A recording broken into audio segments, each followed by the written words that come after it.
Sir, if you sign page 14, you give them the right to bury you. The words didn't echo, they landed, heavy and precise, like something that had been waiting too long to be said. The room froze before anyone could react. Pens hovered midair. A glass of water stopped halfway to a man's lips. At the far end of the polished conference table, Damien Whitmore's hand remained suspended above the contract, Mont-Blanc pen angled just inches from the signature line that would finalize a deal worth over $200 million. Slowly, almost reluctantly, his eyes lifted. They didn't search for long. The voice had come from the edge of the room, from the place no one important ever looked. Maya Brooks stood there, still, composed, a folded microfiber cloth in one hand, her other hand resting lightly against the back of a leather chair she was never meant to touch. Her uniform was simple, dark, nearly blending into the reflective glass walls behind her, except for the temporary visitor badge clipped slightly crooked at her chest. It was the kind of badge people learn to ignore. She didn't move forward. Didn't shrink back. Just stood there, as if the silence belonged to her now. Around the table, a dozen executives turned in near-perfect unison. Some blinked, confused. Others frowned, already irritated by the disruption. A few exchanged looks that said the same thing without words. Who let her in here? The overhead lights cast a clean, clinical glow across the marble surface, reflecting neatly stacked folders, tablets, and silver pens. Everything in the room spoke of control, precision, power. Everything except her. Damien's jaw tightened slightly, not in anger, but in calculation. He had built his reputation on reading rooms faster than anyone else, on knowing when a hesitation mattered and when it didn't. This was not a hesitation he recognized. "What did you just say?" he asked, his voice even, controlled, but sharpened by something beneath it. Maya didn't flinch. Her gaze shifted briefly to the open contract in front of him, then back to his face. "Page 14, she repeated, her tone calm, almost careful, as if she were placing each word exactly where it needed to land. "The liability clause. It doesn't protect your company. It transfers all post-merger risk to you." A quiet ripple moved through the room, not loud enough to be called a reaction, but enough to break the stillness. One executive leaned forward, flipping pages faster than before. Another adjusted his glasses, scanning lines he had already reviewed hours ago. At the opposite end, Trevor Kane let out a short, disbelieving breath through his nose, the corner of his mouth lifting in something close to amusement. But Maya didn't look at him. She didn't look at anyone else. She kept her eyes on Damien, steady, unwavering, as if the rest of the room had already faded away. The airs shifted, subtle, but undeniable. The kind of shift that doesn't announce itself, but changes everything that comes after. And for the first time since the meeting began, Damien Whitmore didn't lower his pen. The silence did not break all at once, it fractured in small, uncertain movements that spread across the room like hairline cracks in glass. Maya Brooks remained exactly where she stood, her back straight, her shoulders relaxed, her fingers still curled lightly around the edge of the cloth as if she had paused mid-task and simply forgotten to resume. She could feel the air shift against her skin, colder now, sharper, the kind of cold that came from attention rather than temperature. This was not the world she belonged to, and she knew it. She had learned that long before today, long before stepping onto the 34th floor where even the lights seemed more expensive. Just 12 hours earlier, her world had been measured in quieter things, the low hum of vacuum motors, the faint scent of citrus cleaner, the rhythm of footsteps echoing down empty hallways after business hours. She had followed her mother through those same corridors, pushing a cart stocked with folded towels and spray bottles, moving in a pattern so familiar it no longer required thought. Lillian Brooks never rushed, never lingered, just worked with a quiet efficiency that kept them invisible. Invisible was safe. Invisible meant you did not get asked questions you could not afford to answer. Maya had learned to move the same way, to keep her eyes down but her mind open. While others scrolled through their phones during breaks, she read whatever had been left behind. Discarded printouts, outdated reports, half-reviewed proposals, anything with structure and meaning beneath the surface. It was how she had taught herself to see patterns, to recognize when language was being used to reveal something and when it was being used to hide it. That morning, it had been a stack of documents left beside a high-speed printer, clipped neatly, labeled Final Draft. She had not meant to read it all. Just a glance, just enough to understand what it was.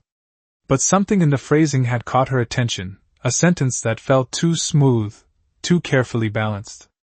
So she had kept reading, standing there longer than she should have, tracing each clause slowly, line by line, until the shape of it revealed itself. It was subtle, buried beneath layers of formal language, but once she saw it, she could not unsee it. A transfer of risk disguised as protection, a shift of responsibility that would only matter after everything had already gone wrong. She had closed the folder, her heart beating faster than the quiet hallway justified, and looked down the corridor where her mother was working. Lillian had not noticed. She rarely did when she was focused. Maya had almost put the documents back exactly as she found them. Almost walked away, told herself it was not her place, not her problem, not her world. But something deeper, something that had nothing to do with contracts or companies, had refused to let her leave it alone. And now she was here, standing under the bright, unforgiving lights of a room where decisions were made in numbers too large to imagine, facing a man whose single signature could move markets. Around her, pages turned more urgently, chairs shifted, quiet voices murmured to one another in controlled tones that tried and failed to hide their uncertainty. But Maya did not look at them. She kept her focus steady, her breathing even, holding on to the one thing she knew with absolute certainty. She had read it correctly. And whether anyone in that room chose to believe her or not, the truth of it had not changed. Damien Whitmore did not speak immediately, and that alone was enough to tighten every nerve in the room. He lowered his pen slowly, not as a reaction, but as a decision, placing it carefully beside the contract as if the weight of the moment required both hands free. Up close, nothing about him suggested uncertainty. His suit was tailored with exact precision, charcoal fabric catching the light in clean, deliberate lines, his cufflinks reflecting a muted silver that matched the watch resting against his wrist, a piece that likely cost more than most people in the building made in a year. Everything about him was controlled, measured, intentional. He leaned back slightly in his chair, eyes narrowing just enough to signal focus, not doubt, as his gaze settled fully on Maya. In his world, interruptions were not accidents. They were variables, and variables were either dismissed or examined. He chose the latter. Around him, the room recalibrated. Assistants stopped typing. The legal team straightened in their seats. Even Trevor Kane's faint smirk paused, held in place as if waiting to see which direction the room would tilt. Power, in this space, did not shout. It adjusted, quietly, and expected everything else to follow. Page 14. Damien repeated, his voice lower now, almost thoughtful, as he reached for the document again. He did not rush. He flipped the pages with deliberate care, each turn smooth, unhurried, until the thin stack settled open in front of him. The soft sound of paper against paper seemed louder than it should have been. He scanned the text, his eyes moving with practiced efficiency, absorbing structure before detail, pattern before implication. This was where he was strongest, where he had built an empire on seeing what others overlooked. But this time, he did not speak right away. Across the table, one of the senior attorneys leaned in, attempting to regain control of the narrative. "Sir, the clause she is referring to is standard risk allocation language," he said, his tone polished, confident, the kind of confidence that came from repetition rather than scrutiny. "It has been reviewed and approved through multiple layers." Damien did not look up. "Has it?" he said quietly, not as a question, but as a prompt. The attorney hesitated, just for a fraction of a second, but it was enough. Maya watched it happen, the smallest crack in a wall that had seemed solid seconds before. She did not move, did not speak again. She understood something instinctively that many in that room did not. The moment had already shifted. It no longer belonged to her explanation. It belonged to his discovery. Trevor Kane finally leaned back in his chair, folding his arms with an ease that suggested he still believed the room would return to its original balance. "We are giving a great deal of attention to a misunderstanding," he said lightly, glancing toward Damien. "With respect, we have all reviewed that language extensively." His tone was smooth, controlled, but beneath it was something sharper, a need to close the door that had just been opened. Damien's eyes lifted then, not to Maya, but to Trevor. It was a brief look, measured, unreadable, but it held long enough to quiet the room more effectively than any raised voice could have. Then he looked back down at the page, and this time, he read more slowly. Line by line. Word by word. The room waited. No one interrupted again. No one shifted in their seat. The air felt thinner now, as if something unseen had begun to press inward from all sides. And standing at the edge of it all, still holding a cloth that no longer mattered, Maya Brooks watched the most powerful man in the room begin to see what she had seen hours ago, not because she had forced him to, but because the truth had finally reached him on its own terms. The first sign was not a reaction, but a pause that lasted just a fraction too long. Damien Whitmore's eyes slowed as they moved across the clause, no longer scanning, but settling, returning to the same line more than once. His fingers pressed lightly against the edge of the page, holding it steady as if the paper itself had begun to shift beneath him. The room felt it before anyone understood it. That quiet confidence that had filled the space minutes ago began to thin, replaced by something less certain, something that did not yet have a name. Across the table, the senior attorney leaned forward again, this time with a tighter expression, his voice carefully controlled. "If there is any ambiguity, we can clarify the language in a follow-up draft," he said, choosing his words with precision, attempting to guide the moment back into familiar territory. But Damien did not respond. He turned one page back, then forward again, tracing a paragraph with his index finger, stopping at a sentence that appeared harmless at first glance. A few seats down, an associate reached for her tablet, pulling up the digital version of the contract, her screen reflecting faintly in her glasses as she searched for the same clause. The quiet clicking of keys broke the stillness, small, sharp sounds that felt louder than they should have. Trevor Kane shifted in his chair, the easy composure he had carried now edged with impatience. "Damien," he said, his tone still smooth but firmer now, "we are aligned on all material terms. This language has been used in multiple transactions. There is nothing unusual about it." The words were meant to reassure, to close the door, but instead they hung in the air, unanswered. Damien's gaze lifted slowly, not fully, just enough to meet Trevor's eyes for a brief second before returning to the page. That was all it took. The temperature of the room dropped another degree. Maya could feel it from where she stood, the subtle tightening of shoulders, the way no one dared to interrupt again. She knew that moment. She had seen it before in smaller ways, in classrooms, in conversations, in places where truth quietly disrupted certainty. It was the moment when authority stopped speaking and started listening, even if it did not admit it yet. Her grip on the cloth loosened slightly, the fabric slipping a fraction through her fingers, but she did not adjust it. She did not move at all. Her presence was no longer an interruption. It had become a variable no one could ignore. At the far end of the table, Damien exhaled slowly, a controlled breath that did not release tension so much as contain it. Then, without looking up, he spoke. "Read this line," he said, his voice calm, directed toward the attorney beside him. The man leaned in immediately, adjusting his glasses as he followed the indicated text. For a second, nothing happened. Then his expression changed, not dramatically, but enough. His lips parted slightly, then pressed together again as if reconsidering what to say. "It appears to extend liability beyond the initial scope," he admitted carefully, choosing words that softened the impact without denying it. A faint murmur moved through the room, quickly suppressed, but impossible to fully contain. Trevor Kane sat back, his jaw tightening just enough to reveal that the balance had shifted. He did not speak this time. He did not need to. The silence had already begun to say everything. And standing at the edge of it all, still in a uniform no one had noticed before, Maya Brooks watched as the room that had dismissed her seconds ago began, piece by piece, to rearrange itself around the truths she had refused to keep quiet.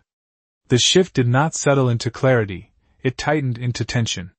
What had begun as uncertainty now pressed against the edges of the room with a quiet, unmistakable weight. Damien Whitmore did not close the document. He left it open in front of him, one hand resting flat against the page as if anchoring it in place, his thumb still marking the exact line that had changed everything. Across from him, the senior attorney adjusted his posture again, but this time the movement lacked the earlier confidence. "We can revise the clause," he said, his voice measured but thinner now. "It is not uncommon for language to evolve during final review."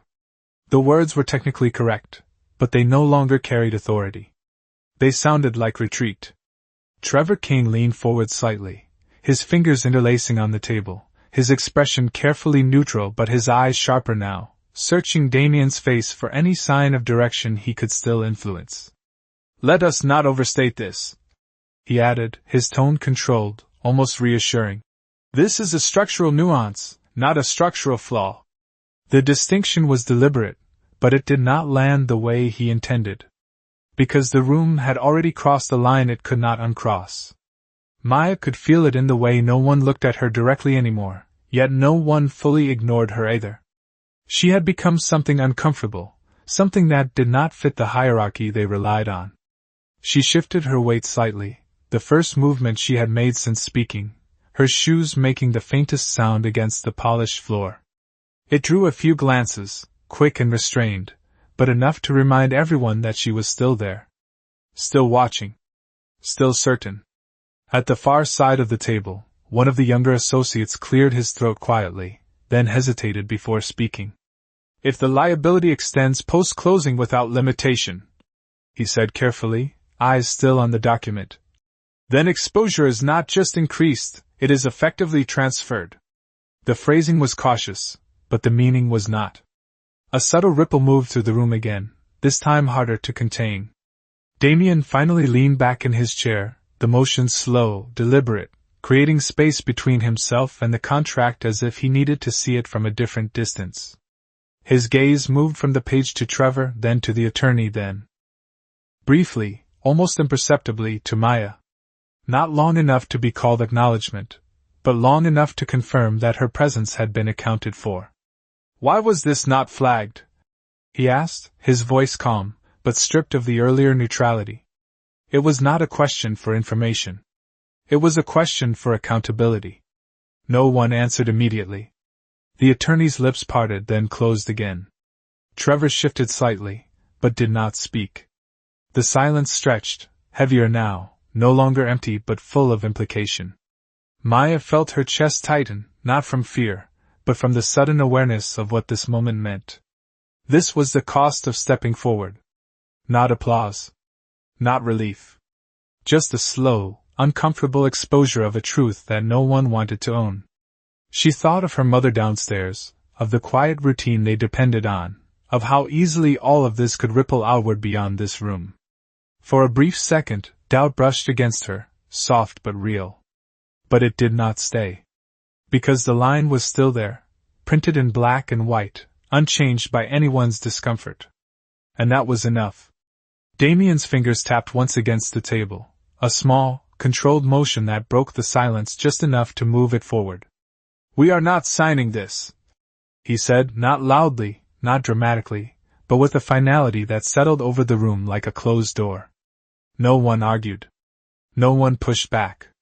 The deal that had felt inevitable minutes ago now hung suspended, held in place by a single decision that had shifted everything. And at the edge of the room, in a uniform that still marked her as invisible, Maya Brooks stood quietly as the consequences of being seen began to take shape around her. The meeting did not end with a bang, it dissolved. Chairs shifted back quietly. Papers were gathered with careful hands, voices lowered into controlled tones that tried to restore order but could not fully erase what had just happened. No one looked directly at Maya as they stood, yet their awareness of her lingered in every restrained glance and every unfinished sentence. Damien Whitmore closed the contract folder himself, not handing it off, not delegating the motion, but pressing it flat against the table with a final, deliberate touch before standing. "We will reconvene," he said simply, his voice carrying enough authority to move everyone without needing to raise it. One by one, the executives followed his lead, filing out of the room with a composure that felt practiced but thinner than before. Trevor Kane was among the last to rise. He paused just long enough to adjust his cuff, his expression neutral again, but his eyes colder now, sharper, as if recalculating something unseen. Then he turned and walked out without a word. The door closed softly behind them, sealing the room in a sudden, almost unnatural quiet. Maya remained where she was for a moment longer, the silence settling around her like a weight that had nowhere else to go. The polished table, the empty chairs, the glass walls reflecting a skyline that seemed too distant to belong to her, all of it felt different now. Not welcoming, not hostile, just distant in a way that made her presence there feel temporary again. She exhaled slowly, a breath she had not realized she had been holding, and finally let her shoulders drop just a fraction. The cloth in her hand had gone slightly damp from the pressure of her grip. She loosened her fingers and smoothed it out absent-mindedly, a small return to the routine that had been interrupted. Outside the conference room, the hallway stretched long and bright, sunlight pouring through the floor-to-ceiling windows and casting pale reflections across the marble floor. The building was alive again, footsteps echoing in measured patterns, distant conversations blending into a low hum that filled the space without ever becoming clear. It was the same hallway she had walked through countless times, yet now each step felt heavier, more deliberate, as if the air itself had thickened. She made her way toward the service corridor, the place where the lighting dimmed slightly and the walls lost their polished finish, where the scent of cleaning supplies returned and the rhythm of work resumed without interruption. That was where she belonged. Or at least, where she had always been allowed to belong.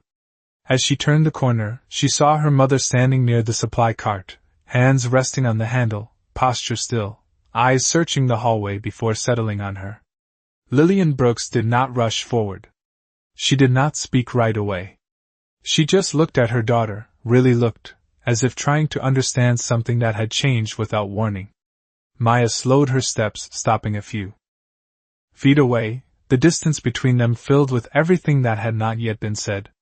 The hum of the building faded slightly in that moment, replaced by a quieter tension that felt more personal, more fragile.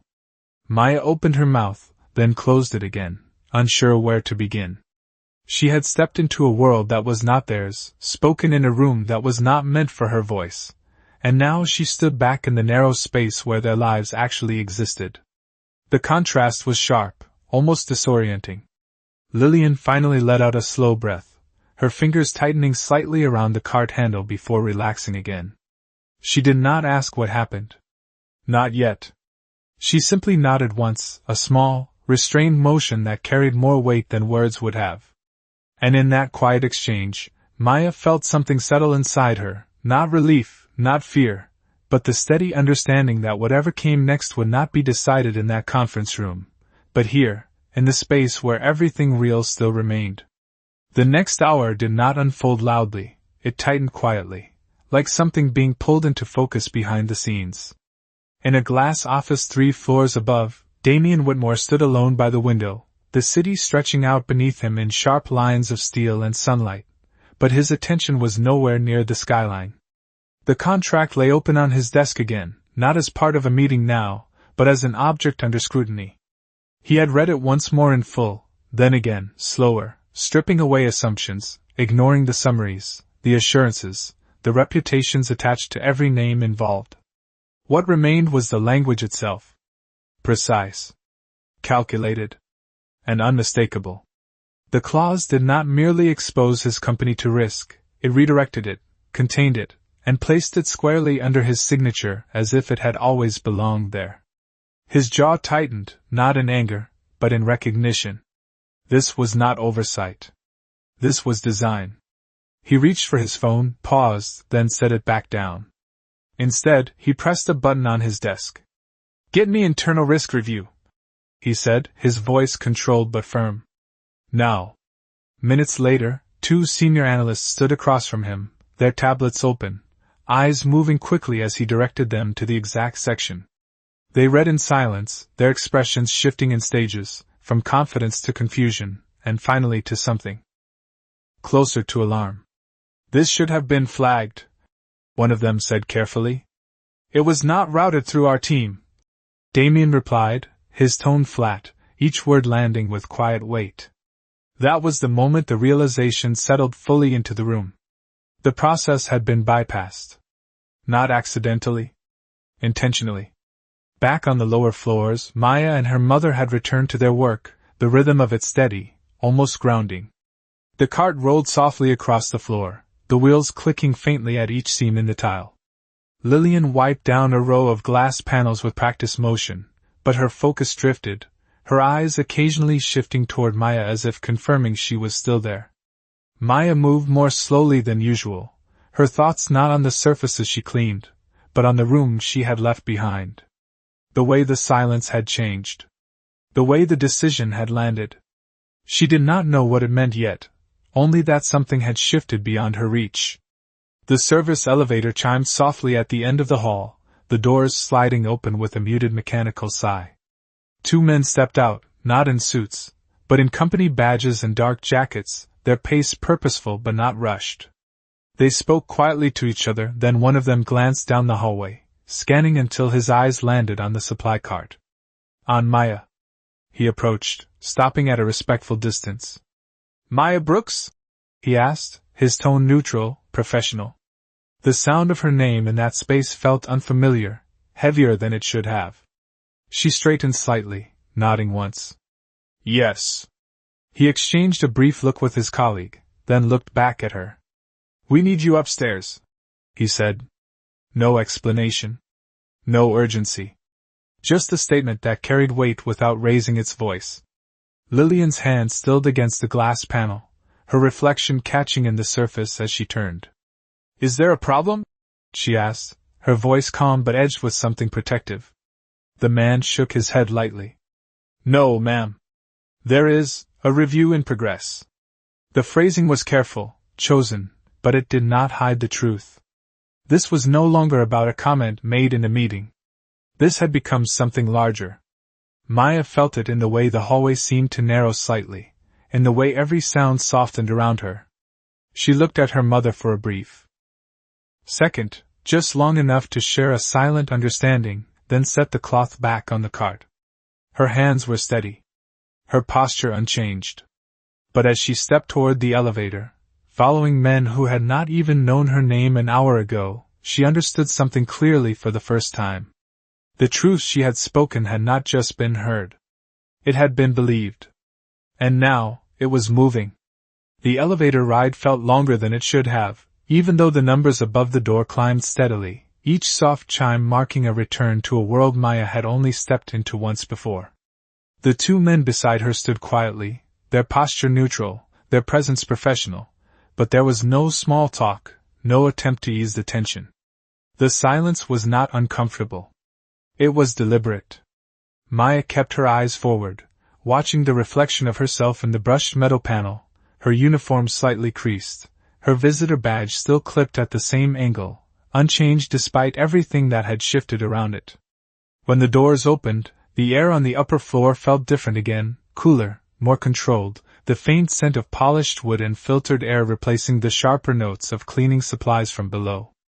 They guided her down the corridor without rushing, past glass walls and closed doors, until they stopped in front of a large office framed by floor-to-ceiling windows. One of the men knocked once, then opened the door. "She is here," he said simply. Damien Whitmore stood near his desk, not behind it. That alone changed the space. He turned as she entered, his expression composed, but not distant in the same way it had been before.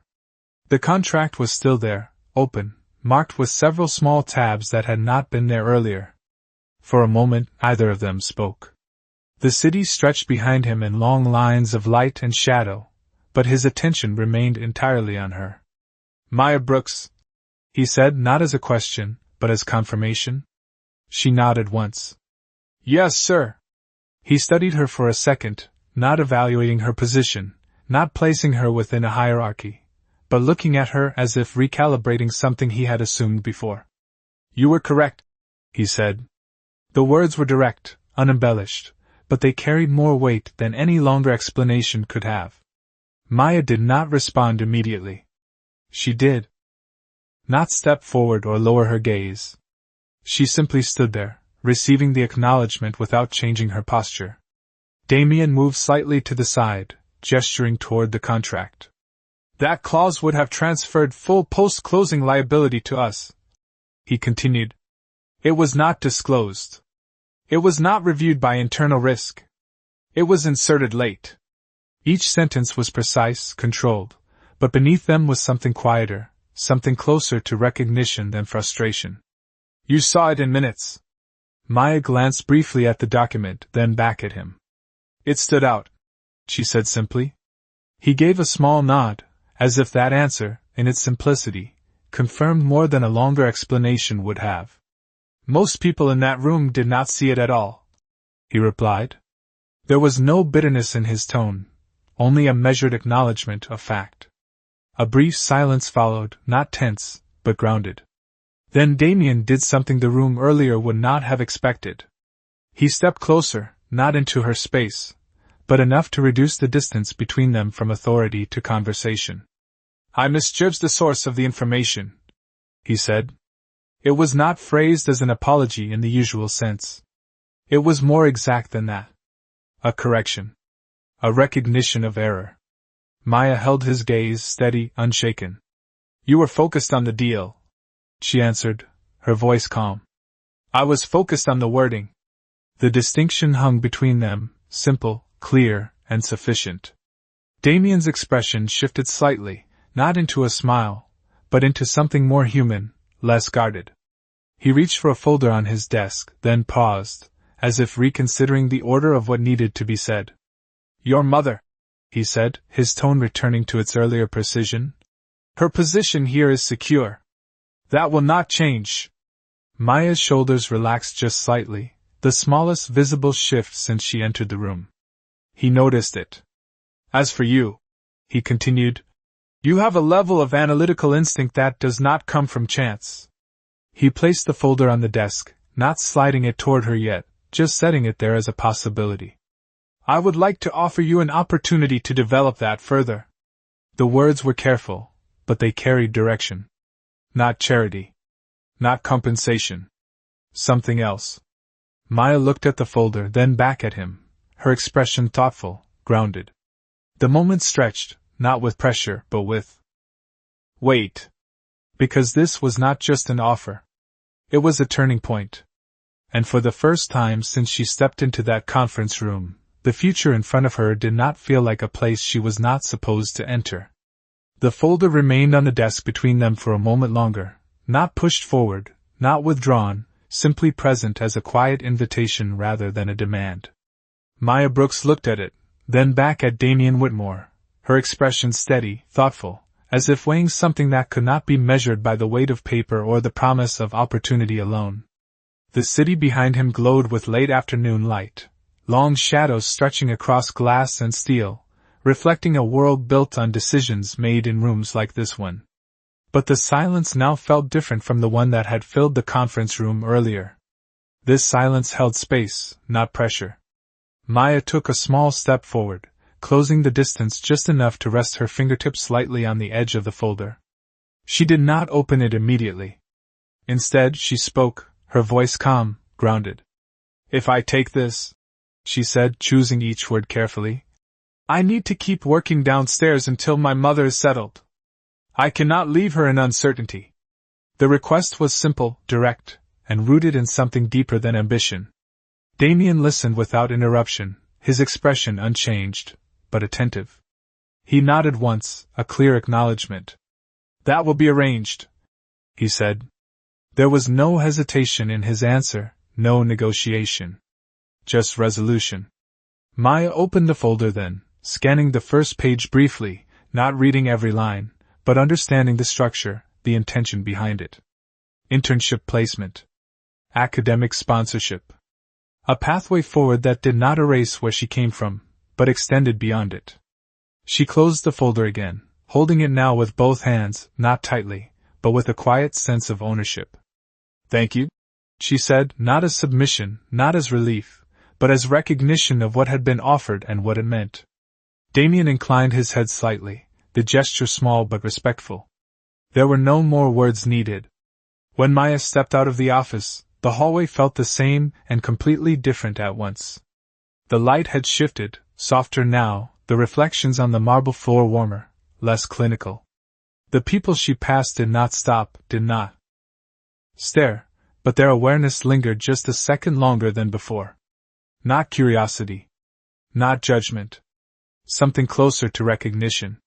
She moved through the corridor at a steady pace, the folder held at her side, her steps measured, grounded in a rhythm that belonged to her long before any of this. When she reached the service hallway, the air changed again, familiar and real, carrying the quiet sounds of work continuing without pause. Lillian Brooks was where she had been before, the cart beside her, a cloth in hand, her movements slower now, more deliberate, as if she had been waiting without admitting it. She looked up as Maya approached, her eyes searching her daughter's face, not for answers, but for truth.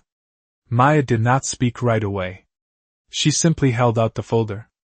Lillian hesitated for a brief second before taking it, her fingers brushing against Maya's, a small contact that carried more than words could. She opened it slowly, her eyes moving across the page, the lines of concern in her face softening, then deepening again into something else, something quieter. Pride, held carefully, almost cautiously. She closed the folder and looked back at Maya, her gaze steady, her voice low. "You did not stay invisible," she said. It was not a question. Maya shook her head gently. "No," she replied. Lillian nodded once, a small, deliberate motion, as if accepting something that had already been decided. They stood there for a moment, not speaking, the sounds of the building moving around them, unchanged, continuous. Then Lillian handed the folder back, and without another word she returned to her work, wiping the glass in slow, even strokes. Maya watched her for a second, then picked up the spare cloth from the cart. She moved to the next panel, her hand steady, her motion precise, the reflection in the glass catching both of them side by side. Outside, the sun dipped lower, casting a soft, golden light across the corridor, stretching their reflections into long, quiet shapes that moved together without needing to say anything at all.